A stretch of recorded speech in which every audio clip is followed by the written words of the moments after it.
Biju miracle farm house കൃഷി സമൃദ്ധിയുടെ അത്ഭുത കാഴ്ചകളിലേക്ക് വീണ്ടും സ്വാഗതം. ഇത് നമ്മുടെ തായ് സെവൻ.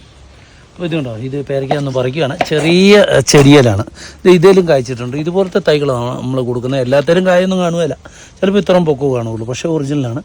അപ്പം ഇത് നല്ല ടേസ്റ്റാണ്. മാത്രമല്ല ഇത് കണ്ടോ, ഇത് പ്രൂൺ ചെയ്തു, അടുത്ത കായ ഉടനെ ഉണ്ടാവും. അപ്പോൾ ഞാനിതൊന്ന് പറിച്ചിട്ട് ഇതുണ്ടോ, പറിച്ച് ഇങ്ങോട്ട് കൊണ്ടുവരാം. ഇതുണ്ടോ, വേറെ പേരയ്ക്ക കിടക്കുന്നുണ്ടോ, ഇങ്ങോട്ട് നോക്കി, എന്നാ വലിപ്പം നോക്കി. ഞാനത് ആൾക്കാർ കാണട്ടെ എന്നുകൊണ്ട് പറിക്കാതിട്ടേക്കുന്ന കേട്ടോ. എൻ്റെ അമ്മച്ചി വന്നിരുന്നോട്ടെ.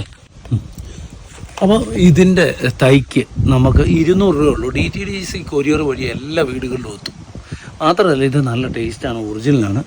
അപ്പം ഇതിൻ്റെ തൈ ഇതുണ്ടോ ഇരിക്കുന്നത്, ഈ തൈ ഇത്രയും വലിപ്പമൊന്നും പ്രതീക്ഷിക്കേണ്ട, തൈക്ക് വലിയ ഷോയും പ്രതീക്ഷിക്കേണ്ട കേട്ടോ. പക്ഷെ വെച്ചാൽ നല്ലപോലെ കായ്ക്കും. കായ് ചെയ്ത് കഴിയുമ്പോൾ പ്രൂൺ ചെയ്യണം. പ്രൂൺ ചെയ്ത് കഴിഞ്ഞാൽ നമുക്ക് നല്ല വീണ്ടും കായ ഉണ്ടാവും. അങ്ങനെ ചെയ്യാം. നല്ല ഒറിജിനലാണ് ഈ സാധനം വരുന്നത്. നല്ല ടേസ്റ്റാണ് ഇത് കഴിക്കാൻ. ഉപ്പാ ഉപ്പാ ഒറ്റ വാക്കുള്ളൂ. കഴിച്ചു നോക്കി. എൻ്റെ പ്ലസ് എന്നെ മധുരമാണ്. ഹൈറേഞ്ചായിട്ട് ഈ മധുരം. അപ്പം നാട്ടിൻപുറത്തോ തൃശ്ശൂർ, കോഴിക്കോട്, മലപ്പുറം ഒക്കെ അടിപൊളി, സൂപ്പർ. അവർക്കൂടെ കൊടുക്കാം. ഇതാണ് തൈകൾ കേട്ടോ. DTDC വഴി വരും. വെറും 200 രൂപ മേടിക്കുക, വെക്കുക, പ്രൂൺ ചെയ്യുക, കായ്പ്പിക്കുക. ഇത് മൊത്തം കൃഷിയാണ്. തായേഴ്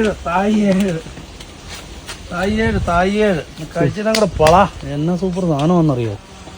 സത്യം പറഞ്ഞ പേര വെച്ചാൽ മതി അല്ലേ? അല്ല തമാശ, ഒരു ദിവസം ഒരു പേരയ്ക്കാൻ നിന്നാൽ മതി. എന്ന ടേസ്റ്റ്. തമാശ അഭിപ്രായം ഒന്നും പറയാനില്ല. നിങ്ങൾ കുറെ പേരെ കൊണ്ടുവെക്കുന്നേ ആ വീടിന്റെ അവരുടെ ആ വീടിന്റെ സൈഡിലെ ഇന്ത്യയിലോട്ട് എയർപോർട്ടിനകത്തല്ലേ വേണം വെക്കണം. മൊത്തം ഇവിടെ നാട്ടുകാരോട് പറഞ്ഞുകൊണ്ടിരുന്നപ്പോ നല്ല മധുരവും നല്ല തണുപ്പും. മാത്രമല്ല നല്ല ടേസ്റ്റ് അല്ലേ? സൂപ്പർ ആട്ടോ, സൂപ്പർ. ഇതുപോലെ പഴുക്കണം അല്ലേ? പഴുക്കണം, അരിയും കുറവ്. മേളിൽ നിന്നേരാണോ ഡേവിഡ് വായിക്കൊന്നും കൊടുത്തേ.